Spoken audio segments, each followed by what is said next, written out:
우리야 어제 저녁에 교회에 도착했습니다. 도착했는데 마침 우리 성가대가 연습을 하고 있더라고요. 그래서 짐 정리해가지고 가기 전에 우리 성가대 기도해주고 가고 싶어서 와서 이렇게 기도를 하는데 갑자기 울컥하는 거예요. 왜 울컥했는지 그 이유를 저도 잘 모르겠어요. 보고 싶어서 그랬었는지 뭐 어쨌는지 어쨌든 참 많은 그 성지의 교회들이 얼마나 잘 지어놓고 사실 예수님은 그렇게 화려하게 계시지 않으셨던 것이 분명한데 어쨌든 그렇게 성지가 그런 교회들로 채워져 있는데 그래도 내 교회 오니까 우리 교회만한 데가 없더라고요. 아멘. 여러분도 그러시죠? 그래서 그랬나 이렇게 같이 기도하는데 울컥하고 아까 서두에 말한 것 그 전에 같이 해서 우리 교우들하고 같이 더 많은 교우들이 같이 갔으면 좋았을 것을 이런 생각이 많이 들었던 것은 사실입니다. 이번 성교 순례를 하면서 제 마음에 주신 몇 가지 은혜들이 있었어요. 이제 앞으로 기회 있을 때 그런 것을 나누려고 할 텐데 그 중에 첫 번째는 뭐냐면 인생이 결국 하나님께로부터 와서 하나님께로 가는 것이 너무나 확실하구나 하는 생각을 했어요. 모르던 얘기는 아니죠. 저도 뭐 새롭게 깨달은 건 아니에요. 근데 예수님께서 하늘 계신 하나님이 아들 예수의 모습으로 오셔서 이 땅에 흔적을 남기셨어요. 저 유대 땅에. 우리는 멀리 살아서 가신 분도 있고 못 가신 분도 있지만 이번에 제가 가서 보니까 예수님 나신 교회, 예수님 어머니 할머니 교회까지 아까 있었잖아요. 예수님 십자가 지신 비아돌로로사, 십자가의 길, 고난의 빌라도 자리 뭐 너무나 많은 곳들. 근데 거기 예수님 안 계셨어요. 왜 안 계시죠? 죽지 않으셨으니까. 그러나 그분이 거기 오셨기 때문에 전 세계에서 사람들이 얼마나 많은 순례객들이 오는지 몰라요.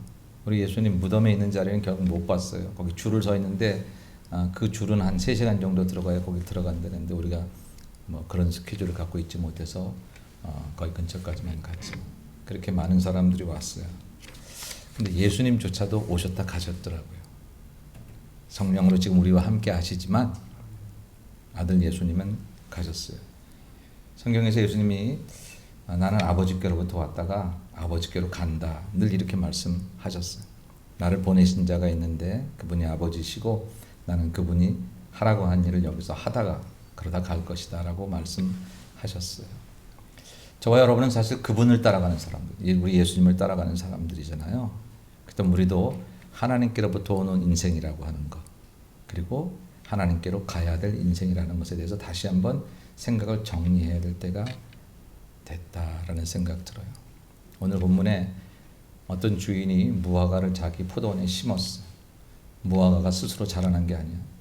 난 여기서 털을 좀 누리고 싶다 그런 게 아니라 주인이 자기 뜻을 가지고 심었어요. 저와 여러분의 인생이 어떻게 하다 보니까 이 세상에 거저 태어났다.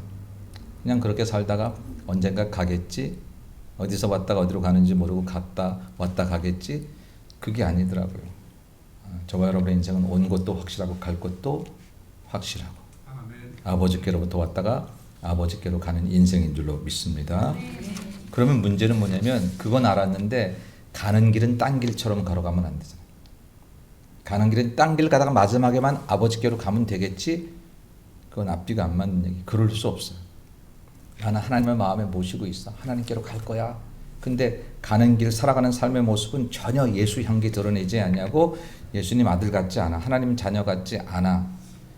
근데 자기는 하나님 자녀라고 생각해. 그럼 어떤 게 진짜일까? 그렇게 살아가지 않는 그 모습이 진짜일까? 그렇게 살아가지 못하지만 그래도 나는 교회를 다니는데 우리 아버지 때부터 교인인데 이런 생각이 진짜일까? 확실한 것은 걸어가는 그 모습이 진짜입니다. 만약 그 모습이 하나님께로부터 왔다가 하나님께로 가는 인생의 모습이 아니라면 내 생각에 나는 기독교인이야 아무리 생각하고 있어도 그 생각 가지고 구원받는 것이 아니라는 사실을 우리가 깨달아야 되겠다. 하나님께로부터 왔다가 하나님께로 가는 길인데 그 가는 길에 내가 서 있으며 부족해서 넘어질 때 많았지만 때로는 등 돌리고 하나님을 배반할 때도 있었던 건 사실이지만 그럼에도 불구하고 끊임없이 그분을 향해서 달려가는 발걸음 참된 성지, 하늘나라 그 성지를 향해서 달려가는 그 걸음의 도상에 있는 것 그게 인생이라고 하는 것. 그래서 내가 그 도상에 맞는 사람으로 살아야겠다는 결단이 생겨지고 그 결단이 있음에도 불구하고 여전히 세상 사람처럼 살아갈 때도 많지만 다시 내 걸어가는 삶의 본향을 찾아가는 영적 나그네임을 생각하고 내 삶을 다시 한번 다잡는 것, 그게 우리들의 모습이어야 한다는 것. 이번에 제게 다시 한번 확실하게 주신 은혜였습니다. 우리가 하나님께로 가는 인생인데 만일 내가 가는 길에 도상에 서 있는 내 모습은 그렇지 않다면 이유는 무엇일까? 이유는 단순해요. 예수가 그렇게 필요하지 않기 때문에. 교회는 필요한데, 교회 목사나 성도들은 그래도 세상 살면서 특별히 이민교회 와서 외롭잖아요. 이민교회 와서 이민 와서 그래서 또 이렇게 교회를 통해서 사람들도 만나고 오랜만에 한국 음식도 만나게 먹고 교제하고 좋은 사람 만나고, 그게 나쁜 건 아니지만 틀린 건 아니지만 거기에 정작 필요한 그 예수님, 그분이 없이도 우리는 그럴 수 있다면 그건 우리가 거룩한 성지를 향해 가는 발걸음이 아니라고요. 가면 비아돌로로사라고 하는 십자가의 길이 있습니다. 예수님께서 십자가를 지시고 골고다 언덕까지 가는 그 길을 14포인트를 잡아놔서 그 지점마다 이렇게 다 해놨어요. 근데 거기에 양쪽으로 상점이 가득해요. 기념품 상점들. 그 길을 걸어가다가 이 상점에 들려서 뭐 사고 저 상점에 들려서 뭐 사고. 순례객들은 많이 그렇게 해요. 고난의 자리를 못 봐도, 왜 십자가를 지셨는지 그거 몰라도 아름다운 그런 장식품들을 사는데 눈을 돌릴 수 있어요. 많은 순례객들이. 뭐 그것까지는 괜찮아요. 근데 우리 인생 가는 길에 우리가 하나님께로부터 왔다가 하나님께로 가는 인생, 그래서 하나님의 자녀로 하나님의 사람 되자고 그렇게 1년 동안 우리가 기도하고 그렇게 표를 만들고 그렇게 하면서도 불구하고 살아가기는 여전히 저게 나에게 바다가 되지 않고 도전이 되지 않고 내가 살던 방법대로 사는 것, 그러면서 교회 한번 나가서 하이하고 돌아오는 그게 우리의 신앙생활이라고 하면 그건 진짜가 아닐 수 있겠다. 그리고 만약 그게 진짜가 아니라면 우리는 정말 뭐 하고 있는 걸까 하는 좀 더 심각한 질문을 저 자신에게, 그동안 30년 넘게 목회하면서 나름대로는 최선을 다했던 목사라고 생각했는데 과연 이것조차도 기능인처럼 하고 있었다고 하면 과연 나는 하나님께로부터 왔다 가는 그 길 도상에 있는 그런 하나님의 종일까 하는 생각을 했습니다. 우리의 인생 가는 길에는, 이 믿음의 길에는 예수 그분, 예수님 그분이 필요하고 그분을 사랑하고 그분의 사랑을 받기 위해서 걸어가는 길인 줄로 믿습니다. 오늘 저와 여러분들이 예수마을교회를 통해서 너무 성계간에 사랑하고 부족하지만 목사에게 사랑을 받고 그게 충족한데 예수 사랑에 대한 갈급이 없다면 다른 교회를 찾아가십시오. 예수 사랑을 보여주는 데를. 우리 교회에서 예수 사랑이 없다면 사람 사랑은 많고 정말 좋은데 예수님에 대한 어떤 사랑의 진보나 그런 것에 대해서는 전혀 갈증 없이 만일 여기 있다면 그것은 그것이 필요하게 나에게 느껴주는 데를 찾아가야 돼. 만약 우리 교회가 그것을 느낀다면 여러분 여기를 떠나면 안 돼. 많은 교회들의 더 좋은 것들을, 세상적인 것들을 나에게 주는 데를 찾아가려고 하지 말고 예수 사랑, 내 가는 길이 예수님께로 가는 길이라는 것을 보여줄 수 있는 그것이 확실한 데를 내가 서 있어야 한다는 것. 이것이 다시 한번 저에게 주시는 확실한 그런 하나님의 은혜였어요. 부자라서 교회 갈 필요를 별로 느끼지 않고 교회를 다니게 한다면 차라리 가난한 게, 그래서 하나님께 절실하게 당신이 필요하다고 사는 게 이 가는 길 도상에는 맞는 것이고, 건강해서 하나님께 영광을 돌릴 수 있고 감사할 수 있지만 만일 내가 건강하기 때문에 도저히 주님 앞에 매달릴 필요가 없어진다고 생각하면 차라리 아파서라도 주님을 찾는 게 나을 수 있겠다라고 하는 것. 우리가 가는 길은 우리를 보내신 그분께로 가는 길이 확실한 것인지를 다시 한번 생각해. 그래서 그런 여러 가지 결론들이 서로 이렇게 맞물려서 또 하나 저에게 주시는 생각은 뭐였냐면요. 주님이 나를 위해 사는 것이 아니라 내가 주님을 위해 사는 것인데 그걸 너무 잊고 살았구나. 이렇게 말하면 혹시 여러분 마음에 불편하실 분들이 계실지 모르지만 대한민국의 기독교는 너무 성지의 기독교하고 달라져 있구나. 땅이 필요해서 주님이 오셨어요. 우리의 필요 때문에 주님이 오셨습니다. 그리고 주님은 그것을 완벽하게 2000년 전에 해결해 놓으셨어요. 주님은 우리를 위해서 다 하셨어요. 주님 우리 위해서 이것 좀 해주세요. 뭐하고 계세요? 근데 주님 완벽하게 해놓으셨어요. 이제 주님이 하실 일은 없습니다. 다시 오시는 거 외에 성령님이 그 일을 대신하고 계시지만 우리가 할 일이 있더라고요. 우리가 주님을 위해서 해야 될 일. 주님을 위한 내가 돼야 되는데 나를 위한 주님만을 찾아요. 도대체 교회 나가면 병이 낫는다는데, 도대체 교회 다니면 애들이 잘 된다는데, 나를 위한 주님은 도대체 우리 교회에서 뭘 하고 계시는지, 여기서 아무것도 안 하고 계시는 것 같아서 그런 일이 좀 활발하게 진행되는 것 같은 다른 교회를 찾아가는 것. 근데 여러분 그렇지 않아요. 그건 주님을 찾아가는 게 아니라 내 필요를 찾아가는 일일 뿐이에요. 포장되어 있을 뿐이지. 내가 내 선 곳에서 주님을 위한 나로 서기 시작하면, 그러면 그동안 주님은 나를 위해서 필요한 것들을 무수히 부어주셨고 채워주셨음을 경험하게 될 것입니다. 저는 이번 순례를 통해서 나름대로 주님 앞에 산다고 생각했던 어리석은 교만들을 좀 내려놓고 저 혼자 주님을 위해 나를 사는 그런 하나님의 거룩하심이 이미 2000년 전에 완전히 이루어질 뿐만 아니라 지금도 성령으로 계속되는데, 그것만 너무 바라고 있고 주님을 위한 나로서의 모습, 그 모습에는 너무나 게을렀다.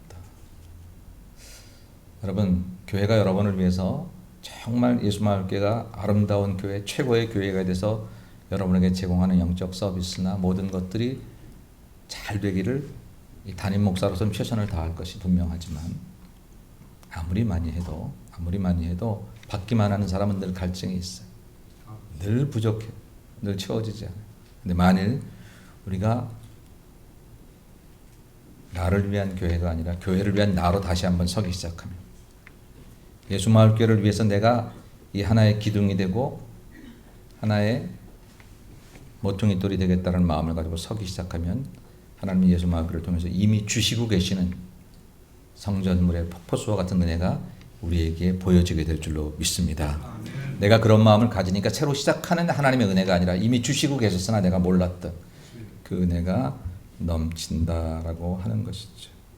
그래서 주님이 이렇게 오셨어. 우리가 구원받은 그 길로 걸어가고 있는데 나는 지금 그런 구원받은 사람으로서 살고 있는가? 가기는 그 길을 가는데 여전히 세상 것들에 목말라 하는 사람으로 살아가고 있는 것은 아닌가? 이것이 오늘 우리 연말 결산을 해야 하는 그런 또 하나의 그런 이유이기도 해서, 제가 성지에서 받은 은혜와 지금 뭐 정말 일부분을 나누지만 그 은혜와 오늘 연말 결산의 이야기를 이제 같이 맞물려서 잠깐 이야기를 더 정리해 보려고 합니다. 2019년이 이제 얼마 안 남았어요. 열흘을 갔다 왔더니 벌써 12월의 반이 지났고, 여러분 올 한 해 어떻게 열심히 살아오셨죠? 애쓰셨습니다. 수고하셨습니다. 가끔 우리의 드는 생각 가운데 하나는 열심히 살아오면 최선을 다했다고 그러면 우리는 잘 살았다고 생각할 때가 많습니다. 근데 여러분 꼭 그렇지 않습니다. 나쁜 일 하는 사람도 열심히 삽니다. 밤잠 안 자고 애쓰고 수고합니다. 열심히 일하는 게 틀린 건 아니지만 그것만으로 100점을 줄 수는 없어요. 바른 길을 향한, 바른 것을 향한 열심이 필요한 그런 것이 돼야 되지요. 2019년 한 해 동안 여러분들은 어떻게 살아오셨는지 한번 이제 좀 돌아봐야 되지 않을까요? 돌아봐서 남은 15일 동안 뭘 어떻게 하겠다는 게 아니라 내년도 또 우리에게 기회가 주어질 터인데 그 시간들을 또 우리가 새롭게 나가려고 하면, 오늘 본문의 얘기는 이제 그런 겁니다. 어떤 주인이 땅을 샀어요. 그리고 거기다가 포도원을 사서 무화과 나무를 심었어요. 포도원 사서 포도 심지 왜 무화과 나무를 심었는지 잘 모르겠지만 팔레스타인에서 그렇게 가끔씩 한답니다. 자주 있는 일은 아니지만. 그러나 분명한 것은 주인의 의지예요. 주인의 의지. 거기다 무화과 나무를 심었어요. 그리고 매해마다 가서 열매가 좀 있나? 그걸 확인했다는 거예요. 근데 3년 동안 없었어요. 무화과 나무는 심자마자 열매를 맺는 게 아니고 3년에서 6년 정도 지나야 열매를 맺는 거니까, 그럼 벌써 꽤 오랜 세월이 흘렀는데도 불구하고 열매를 지금 얻지 못하고 있는 거예요. 그랬더니 이제 이거 뽑아버려야겠다, 찍어버려야겠다 그러면서 하는 얘기가 땅만 버리고 있네, 자리값도 못하고 있네, 그렇게 얘기합니다. 근데 거기 과원지기가 있었어요. 그 포도원을 가꾸는 과원지기가 주인에게 부탁합니다. 한 해만 더 참아달라고. 내가 그동안에 두루두루 다니며 거름 주고 잘 베풀어서 한번 열매를 맺어보게 하겠다고. 그렇게 되면 좋지만 만약 그렇게 안 되면 그때서 찍어버려달라고. 그렇게 이야기를 하는 이야기입니다. 이 이야기가 오늘 2019년을 보내는 연말 이 한 보름 정도 남은 이때에 성지 순례를 갔다 온 그런 마음의 은혜와 더불어서 여러분과 함께 나누려고 하는 얘기예요. 우리는 어떤 결산을 해야 될까? 제가 제목을 한 달 전에 연말 결산 하셨습니까? 이렇게 잡아놨지만 월별교회표에 사실은 여러분들의 연말 결산을 제가 알아야 될 이유가 굳이 없습니다. 보통 연말 결산이라고 하면 뭐 경제적으로 내가 어떻게 얼마를 얻었고 얼마를 못 얻었고 하려던 사업이 어느 정도까지 올라갔고 못 올라갔고 뭐 그런 것들을 얘기하는 거 아닙니까? 자기의 생활에 있어서 그런 것들을 돌아보는 거예요. 근데 그런 부분들은 여러분들이 잘 지혜롭게 잘 하시면 될 것 같은데 제목은 제가 저렇게 잡았지만 사실 여러분하고 하고 싶었던 건 뭐냐면 영적인 결산은 해보셨습니까? 한 해를 살아오면서 내 영적인 예산과 영적인 결산, 이것이 꼭 돈의 문제가 아니라 내 영적으로 나는 얼마나 더 나아지고 싶어지는 그런 소망을 연초에 가져보셨고 그런 소망을 가졌던 그것만큼 나는 중도에 혹은 연말에 내가 그 영적인 성숙에 있어서 어느 정도 진보가 있었는지 아니면 오히려 퇴보한 건 아닌지 곁길 가고 있는 건 아닌지 이런 거에 대해서 생각해 봤느냐라고 하는 것이죠. 연말이면 신문이나 매스컴에서 뭐 올 한 해 돈을 많이 번 사람 뭐 어떤 사람 이런 리스트들이 그런 것이 탑 10 뭐 이렇게 해서 막 나오는 것들이 많잖아요. 근데 우리 그리스도인은 좀 더 그 결산이 좀 달라야 되지 않을까 하는 생각입니다. 여러분들이 그런 결산과 더불어서 정말 예수 믿는 사람으로서 해야 될 결산은 뭐냐면 우리가 영적으로 하나님 앞에 정말 우리가 어떤 모습으로 섰는지에 대해서 우리가 해봐야 되겠다. 돌아봐야 되겠다. 오늘 말씀을 의지해서 한번 그 얘기를 해보려고 하는 거예요. 주인이 결산하러 왔어요. 열매 맺었나? 하고 왔더라고요. 저와 여러분에게도 우리를 심으신 주인 하나님께서 올 한 해 연말까지 물론 우리 인생 끝까지 하겠지만 적어도 2019년을 우리에게 주신 후에는 그래도 2019년에 영적 열매를 찾으신다라고 하는 것입니다. 주인이 와서 열매를 맺었나 계속 찾으셨어요. 사랑하는 여러분, 하나님께서 여러분들을 이 땅에 심으시고 나게 하시고 자라게 하시고 여러분의 모든 삶의 모든 환경들을 조성해 주시고 예수 마을 안에서 살게 하시고 특별히 2019년의 한 해를 우리가 같이 지내면서 과연 하나님 우리에게 어떤 열매를 요구하실까요? 여러분 아시나요? 하나님께서 와서 그래 너 그거 해놨어? 이런 것에 대해서는 예상이 되시나요? 예수님 제가 재정적으로 이거 남겨놨는데요. 주님이 기뻐하시겠죠. 뭐 남겨놨으니까. 그런데 주님께서 만약 그런 거 말고 내가 원하는 거, 네가 원하는 거 만약 이렇게 말씀하시면 우리의 어떤 그런 아이디어가 있을까요? 주님이 나에게 뭘 원하실 거라는 생각에 대해서 우리가 생각하며 살아오셨느냐 하는 얘기를 제가 말씀을 드리려고 하는 거죠. 이렇게 말하는 저도 뭘 대단히 알았다는 뜻이 아니라 우리가 이제 생각을 그렇게 해야 되겠다라고 하는 것입니다. 내 인생의 결산에 대해서 내가 내 수입이 얼마이고 내 지출이 얼마이고 그렇게 생각하는 게 틀린 건 아니지만 그 정도가 아니라 우리 인생이라는 게 하나님께로부터 왔다가 하나님께로 가는 것이니까 하나님 수준에서 맺어야 하는 결산이 있다라고 하면 그 하나님께서 하시는 그 영적 결산의 내용들에 대해서 여러분 우리가 생각해야 된다라고. 보통 세상적으로는 성공의 열매를 생각합니다. 어느 정도 벌었는지 손해났는지 성공했는지 올라갔는지 떨어졌는지 그런 것들을 얘기해요. 그러나 우리가 그리스도 안에서 신앙인이 맺어야 하는 영적 열매는 뭐냐면요. 첫 번째 열매는요. 내가 신앙적으로 성숙했는가 하는 그런 하나님의 기대치에 맞는 열매를 드렸는가 하는 거예요. to do, 무엇을 했는가가 아니라 to be, 우리가 어떻게 변해가고 있는가. 넌 참 많은 일을 했구나. 주님 그거 물으시기 전에 넌 참 많이 변했구나. 너는 참 많이 달라졌구나. 너는 나를 많이 닮아오고 있구나. 이런 거를 주께서 원하신다. 오늘 제가 여러분에게 영적 결산 하셨습니까? 연말 결산 하셨습니까? 라고 물어볼 때는 지금 이 얘기를 물어보고 싶은 거예요. 여러분 연초에 기도한 기도의 제목들을 끝까지 붙잡고 겟세마네에서 동산에서 기도하시던 예수님처럼 그렇게 기도하셨나요? 받기를 바라는 것은 우리의 마음의 굴뚝 같은데 내 자리가 눈물 흘려 기도하는 자리로 만들기에는 너무나 게을렀던 우리들이 아닐까요? 우리 그 부분에서 좀 우리가 정리해야 되겠다라고 하는 것입니다. 예수님 말씀하실 때 그 열매를 보아 그 나무를 안다 그랬어요. 나무가 다 비슷비슷해 보여도 거기에 포도가 열리면 포도나무고 사과가 열리면 사과나무다. 열매를 통해서 그 나무가 줄기가 가지가 어떤 것인지 안다. 이번에 성지에 가서 이거는 삭개가 올라갔던 여리고에 가서 봤어요. 돌감람나무, 우리가 보통 뽕나무라고 알려져 있는 뭐 이건 그 나무입니다. 이거는 뭐 2000년 된 감람나무입니다. 예루살렘에 갔더니 감람나무들이 그렇게 많다. 올리브 나무들이 그렇게 많고 우리가 묵었던 호텔도 전부 다 올리브 트리 무슨 호텔 뭐 이렇게 얼마나 많은지. 그런데요, 그 나무들을 정확하게 이 나무가 그 나무다라고 보는 방법은 그 열매라고 하는 거예요. 열매가 열리면 그 열매를 보고 이게 무슨 나무다라고 안다는 거죠. 저와 여러분, 우리가 어떤 나무입니까? 우리는 예수 나무예요. 기독교인이라는 나무입니다. 우리는 하나님의 사람이라는 나무예요. 세상에서 석박사학위 받은 나무가 아니고요. 세상에서 돈 많이 받은 그런 나무가 아니라 우리는 하나님을 믿고 하나님의 사람 되어 하나님께로 왔다가 하나님께로 돌아가는 그런 나무라고 하는 것이죠. 그러면 우리의 인생의 열매는 뭐냐면 그 열매를 통해서 하나님을 알만한 것들이 나와져야 된다라고. 우리 언행심사를 통해서 예수님의 모습이 드러나야 된다라고 하는 것이죠. 이웃과의 관계의 삶을 통해서 그런 것이 나타나야 된다는 거예요. 내 직장 삶을 통해서 내가 예수 믿는 사람임이 드러나야 된다라고 하는 거예요. 나는 크리스천이라고 말하지 아니해도, 나는 예수 믿는 사람이라고 성경 들고 다니지 아니해도 내 살아가는 삶의 향기만을 받고서 내 주변의 사람들은 내게서 예수님을 바라보고 예수님을 생각하고 예수님을 그리워하고 나도 예수 믿고 싶겠다라는 그런 생각이 들어가야 된다라고 하는 것입니다. 주인의 열매를 찾으면 같이 하나님 우리에게 열매를 찾으신다는 게 영적 결산의 첫 번째 생각이에요. 나는 지금 무슨 열매를 맺고 있지? 내 모습이 어떤 모습이면 내가 정말 예수 믿는 사람으로 보여질 수 있을까? 여러분 어떤 게 있을까요? 저와 여러분에게 어떤 모습이 내가 말하지 않아도 나를 예수 믿는 사람으로 봐줄 수 있는 것들이 있을까요? 가끔씩, 아주 가끔씩 저에게 혹시 목사님 아니세요? 이렇게 얘기를 들으면, 만약 그런 얘기를 제가 듣는다면 그냥 고맙죠. 내가 목사라는 소리를 하지 않았어도 그냥 그렇게 보인다고 하는 것. 혹시 뭐 고리타분하게 보여서 그럴지도 모르지만. 교회 다니세요? 예수 믿으세요?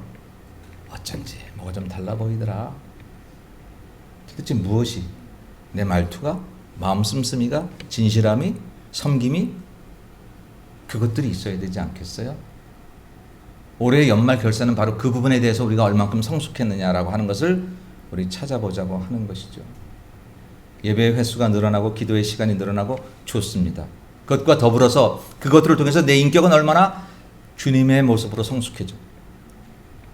그것이 세상 사람들이 얼마나 드러나고 있는지가 내가 영적 결산을 해야 되는 거예요. 연초에 기도 제목은 많았는데 걸어가는 과정 속에 3개월, 6개월, 9개월 지나면서 그런 모습의 성숙도는 하나도 없었다면 우리 결산할 게 없어요. 결산. 예산은 많이 세웠는데 이래저래 많이 세웠는데 결산할 게 없는 인생이 된다고 하면, 주머니에는 결산할 게 많은데 이거 잘못된 건 아니지만 이 정도 수준의 사람이 아니라는 거. 우리 주머니에 있는 걸 가지고 살아가는 사람들이 아니라 심장이 바뀌어야 되는 사람들이라고 하는 거. 우리 생각이 바뀌어야 되고 우리의 삶의 존재가 바뀌어서 눈빛이 달라져야 되고 말투가 달라져야 되는 사람들이라고 하는 것. 죄의 자식이었던 우리가 예수 그리스도 통해서 의의 자식으로 바뀌어지고, 그저 교회 한 번 왔다 갔다 하는 것은 끝나는 게 아니라 교회를 통해서 내게 심어진 시냇가에 심어진 나무처럼 내가 주렁주렁 믿음의 열매를, 예배의 열매를, 기도의 열매를, 선교의 열매를, 봉사와 삶의 열매를 맺어야 하는 사람이라고 하는 것. 근데 우리는 여전히 어린아이처럼 최소한의 자리만 지키고 있거나 혹은 그런 것에 만족하는, 신앙생활이라는 게 뭐 그런 거지 뭐 이런 정도로 생각하면 그건 정말 오해하고 있다라고 하는 것이죠. 정말 오해하고 있다라고 합니다. 사랑하는 여러분, 여러분은 올 한 해 신앙적인 어떤 결산을 예산하셨었나요? 혹 우리 중에 어떤 이들은 그런 예산이 없었을 수도 있을런지 모르겠습니다. 죄송한 얘기지만 내년에는 그런 실수를 하지 않도록 하십시다. 새해 들어서 올해는 내가 꼭 이만큼 성장할 거야, 이만큼 진급할 거야. 좋아요. 열심히 교회 가셔서 하나님께 기도하시고 이루세요. 근데 그것보다 더 전에 나는 올해는 정말 주님이 원하시는 사랑의 수준으로 올라갈 거야. 누가 나를 아무리 미워해도, 누가 나를 아무리 내 마음을 긁어놔도 주님 주시는 마음으로 사랑해 볼 거야. 주님 나에게 그 사랑을 주세요. 누가 아무리 세상이 유혹해도 나는 정말 믿음의 정도만을 걸어갈 거예요. 세상이 아무리 즐거워도 믿음의 언저리에 있지 않고 믿음의 정상에 올라가서 하나님이 주신 즐거움을 한번 내가 누려볼 거예요. 올해는 교회 정말로 주변인이 되지 않고 성전의 기둥이 되어서 하나님 나라의 영광을 위한 사람으로 살아볼 거예요 라고 하는 그런 믿음의 예산이 우리에게 세워졌어. 그것을 결산하기 위해서 살아오는 날들이 이미 2019년에 이루어졌어야 된다라고 하는 것이죠. 저는 뭐 잘했겠습니다. 그러나 저도 못했으니까 같이 한번 해보자라고 하는 것이죠.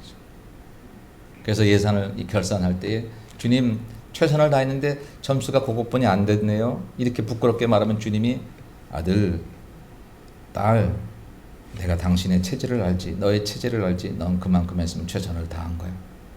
그랬을 때 내 인생에 주시는 행복감이 얼마나 클까? 돈이 주는 즐거움도 있고 사람이 주는 즐거움도 있지만 세상 자랑 다 버리고 오직 주 예수밖에 없네 라고 찬송하는 그 찬송의 기쁨을 우리가 알아야 되지 않겠는가 라고 하는 거. 예수님은 이렇게 요한복음 13장 34절 35절에서 말씀하셨어요. 내가 새 계명을 주네 너희가 서로 사랑하라. 너희가 만일 서로 사랑하면 사람들이 이로써 너희가 내 제자인 줄 아니라 말하지 않아도, 예수 믿는 사람이라고 외치지 않고 다녀도, 교회 간다고 성경 들고 다니지 않아도, 슬로건 내걸고 캠페인 안 해도 너희가 서로 사랑하면 그 사랑이 열매다. 그 열매로 너희가 기독교 나무라는 것을, 예수 나무라는 것을, 하나님 사람 나무라는 것을 알게 될 것이다 라고 말씀하셨어요. 사도 바울은 그것을 성령의 열매로 말씀해 주셨어요. 9가지 사랑이라고 화평, 인내자비, 양선, 충성, 온유, 절제가 너희 안에 있어지면, 그래서 너희가 한 일 이전에 너희가 달라지면, 신앙적인 성숙이 있어지면 그렇게 될 것이다 라고 하는 것이죠. 사랑하는 여러분, 여러분의 신앙적인 성숙의 진보와 또 후퇴는 얼마나 있었는지 한번 결산해 보십시오. 남은 15일 동안 그것을 위해서 최선을 다하시고 2020년은 실수하지 않도록 하십시다. 예산을 아예 그것을 세워보십시다. 거기에 들어가는 기쁨을 우리가 알아야 될 것이에요. 두 번째 결산할 건 뭐냐면요, 자리값을 하고 있는가라고.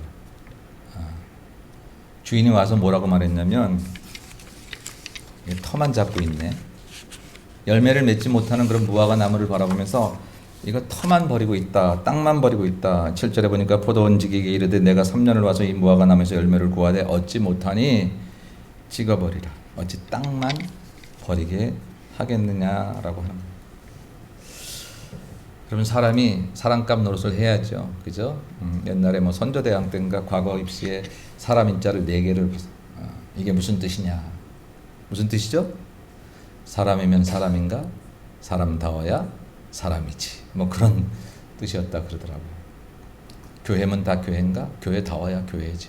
목사면 다 목사인가? 목사다워야 목사지. 교인이면 다 교인인가? 교인다워야 교인이지. 그게 뭐 오래된 교인의 숙련된 그런 모습을 말하려고 하는 게 아니라, 저 사람은 뭐 성경 다 알아, 뭐 저 사람은 뭐 교회 예배 순서 다 알아, 뭐 그거 잘못된 건 아니지만 그걸 말하려는 게 아니라, 그걸 말하려고 하는 게 아니라 자리값 하고 있나 보는 거예요. 교인으로서 교인으로 살아야지, 교인이긴 교인인데 교인 아닌 사람처럼 살면서 교인 자리를 차지하고 있으면 다른 사람의 자리도 뺏고 있는 거라. 목사면서 목사 노릇하고 살아야지, 목사인데 목사 노릇하지 않고 살면 다른 사람의 목사 노릇까지 뺏고 사는 거라고 하는 거예요. 장로인데 권사인데 그 사명 감당하지 못하면서 살고 있으면 다른 사람 해야 될 금옥까지 뺏고 있는 것이다 라고 하는 거예요. 이거 땅만 버리고 있네, 이 나무 뽑아서 다른 나무 심자 라고 주인이 말씀하신다 라고 하는 거예요. 매정하게 들릴지 모르지만 그 말씀이 내게 도전되어 내가 자리값 하는 인생이 돼야 되겠다고 생각을 해야 된다라고 하는 거예요. 왜? 주인이 나를 그렇게 하라고 심어 놓았으니까. 사랑하는 여러분, 여러분의 몸값이 얼마입니까? 죄송합니다, 이렇게 말했어요. 지금 한국인으로서 외국에 나가서 몸값 많은 사람 중에 하나가 뭐 여기 다저스의 류현진, 뭐 그리고 저 영국의 손흥민, 뭐 이런 젊은 친구들이 몸값이 대단하지요. 여러분의 몸값은 얼마입니까? 회사에서 나 3,000불 주니까 3,000불이 내 몸값일까요? 회사에서 날 3,000불 줘서 3,000불 몸값으로 생각하지만 하나님은 나를 예수 피값을 주셔서 우리 인생값이, 몸값이 예수 피값인 줄로 믿습니다.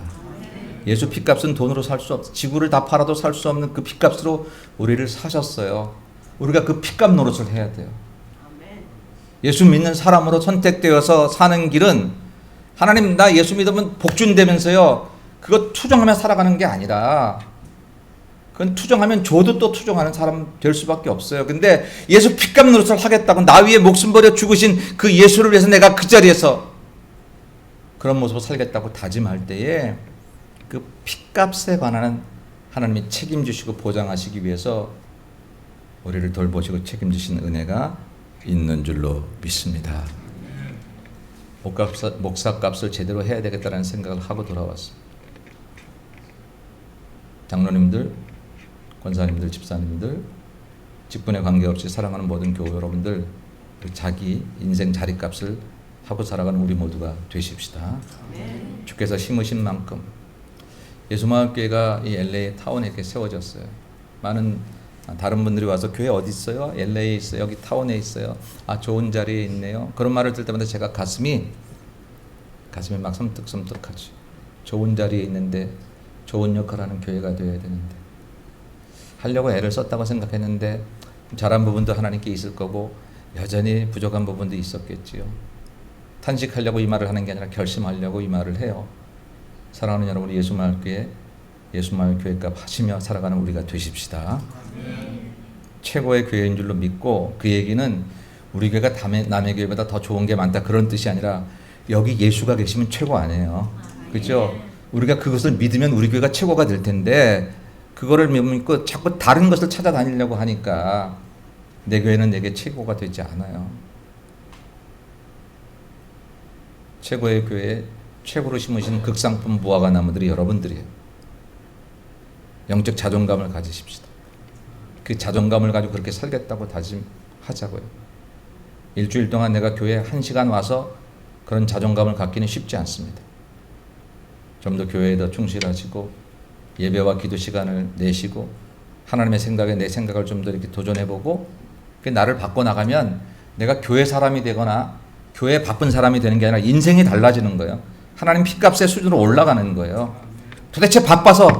도대체 뭐 내 생활이 바빠서 교회는 잠깐 한번 들려가는 사람 정도로 살면 그 값으로 뿐이 우리가 못 사는 거잖아요. 우리 예수님의 핏값짜리의 인생이 되기 위해서 땅만 버리는 인생이 되지 말고 정말 그 땅에서 주께서 원하시는 아름다운 열매를 맺고 살아가는 여러분 모두가 되시기를 주님의 이름으로 축원합니다. 세 번째는 주님의 은혜가 있었어요. 과언지기의 은혜가 있었습니다. 과언지기가 주인에게 말려요. 주인이 아니라 과언지기가 주인 말려요. 한 해만 더 달라. 내가 그동안에 두릅하고 거름 주고 막 하겠다는. 예수님이 우리가 뭐라고 십자가에 죽으셔서 그리고 무덤에 갇히셨고 부활하셨지만 기다려주신 은혜가 있었어요. 그리고 또 하늘 승천하시면서 성령님을 보내주셔서 성령님을 믿고 의지하고 살려는 교제 시대를 지금 우리에게 열어주셨어요. 그러니까 주께서 기다려주시기 때문에 우리가 넘어져도 또다시 회복할 수 있는 은혜가 있어요. 근데 여러분 여기에 중요한 게 있어요. 이건 시간의 문제가 아니라는 거예요. 올해 못했으니까 내년에 하면 되겠지. 30대 못했으면 40대 하면 되겠지. 내가 아직 젊은데 아직 시간이 남아. 이건 절대 시간의 문제가 아니에요. 이건 기회의 문제입니다. 기회를 그때 못 잡은 사람은 다음에 기회가 와도 또 그 기회를 못 볼 경우가 참 많습니다. 예배의 기회를 한번 놓치기 시작하면 정말 예배를 통해서 하나님을 더욱더 영광 돌릴 수 있는 기회들을 놓쳐가게 됩니다. 그런 사람은 10년을 교회 다녀도 그 예배가 자기에게 하나님을 만나는 기회가 되지 못합니다. 근데 우리가 몰라서 여기 은혜가 없다고 생각하죠. 아닙니다. 내가 그것을 정말 하나님을 만날 수 있는 가장 좋은 기회로 만들고 있지 못하기 때문에 그렇다라고 하는 거예요. 주께서 무작정 기다려주시는 게 아닌 것은 시간이 짧아서가 아니라 내가 10년은 기다려줘도 11년째 이런 문제가 아니라 똑같은 기회를 주셨는데 태만함과 게으름과 무감각으로 그 기회를 놓쳐버린 사람들은 그 다음에 또 그런 기회가 와도 여전히 무감각과 태만함으로 그 기회들을 대하기 때문에 그 은혜를 받거나 주님을 못 만난다라고 하는 것입니다. 그런 자에게 마지막은 찍어버리자라고 하는 아주 처절한 그런 아픔이 있다라고 하는 것이죠. 시간 많이 지나서 이제 정리하려고 합니다. 사랑하는 여러분, 열매, 내가 예수 사람인 것을 입 딱 닫고 눈을 봐도 내가 예수 사람인 것이 보여지는 열매를 여러분 기억하시고 신앙적인 성숙의 결산을 위해서 신앙적인 예산이 있었나를 생각하시고 올해 없었으면 보름이라도 세우세요. 오늘 돌아가셔서 보름 안에 신앙적인 예산을 세우고 결산을 15일 뒤에 맺고 2020년을 다시 시작하는 것입니다. 그리고 자리값을 하고 있는지를 한번, 내가 내 인생값을 하고 있는지, 내가 목사값을 지금 제대로 하고 있는지를 한번 돌아보자. 그런데도 부족하면 포기하라는 뜻이 아니라 주께서 우리를 기다려주고 도와주시니까 그분을 믿고 의지하자라고 하는 것이죠. 그러나 그것이 시간의 문제가 아니고 기회의 문제이니 똑같은 태도를 가지고 내년을 대한들 내년 우리에게 새로운 해가 되지 못합니다. 똑같은 마음을 가지고 10년을 대한들 그 10년은 그냥 지나가는 10년이 될 것입니다. 내 마음이 달라지고 이것이 내 인생의 기회이고 이 기회를 놓치면 나는 다시 하나님의 사람으로 성숙할 수 없을지도 모른다는 절박한 마음을 가지고 그것을 대할 때에 그때 우리의 결산은 아름다워질 것입니다. 결론 짓습니다. 여러분 연말 결산 하셨습니까? 연말 결산 두 가지로 하십시오. 첫째는 이번에 끝내야 될 것, 그 다음에 두 번째는 넘겨야 될 것. 끝내야 될 것은 죄, 잘못된 습관, 악한 생각, 게으른 내 모습, 적어도 10년 이상 성숙하지 못했던 내 태도 끝내십시오. 정리해야 됩니다. 그것 가지고 내년 또 맞이해야 우리가 그 이상 달라질 수 없습니다. 끝내지 말아야 될 것 있습니다. 실패한 것들 끝내지 마십시오. 다시 도전하세요. 가정적으로 어려운 문제 있는 것들 다시 도전하세요. 사업적으로 힘든 것들 다시 도전하세요. 주님이 도와주실 것입니다. 우리가 실패하고 부족했던 것들은 주님 앞에 문제가 되지 않습니다. 그러나 여전히 똑같은 모습으로 그분 앞에 서 있어서 시간만 기다리는 것은 아무짝에도 쓸모없는 뽑혀버리고 마는 나무가 될지도 모른다고 하는 것이죠. 아름다운 영적 결산을 통해서 새해를 더 아름답게 귀한 영적 예산 세워서 그 모습으로 살아가는 저와 여러분이 되시기를 주님의 이름으로 간절히 축원합니다. 하나님, 부족한 종이 참 부족했습니다. 잘하는 줄 알고 살았는데 너무 많은 것들이 부족했던 것을 알게 하신 하나님께 감사합니다. 이렇게 부족한 종을 세우셔서 교인들을 또 힘들게 한 것이 있었으면 용서해 주시고 목사값, 예수 말게 담임 목사값을 잘할 수 있게 하는 은혜를 베풀어 주시고 함께하는 모든 성도들도 동일한 마음으로 내가 선자리에 주께서 나를 심으실 때 세우셨던 계획의 그 모습을 잘 감당하는 저희가 될 수 있도록 은총을 베풀어 주옵소서. 거룩하신 예수님의 이름으로 간절히 기도 올리옵나이다. 아멘.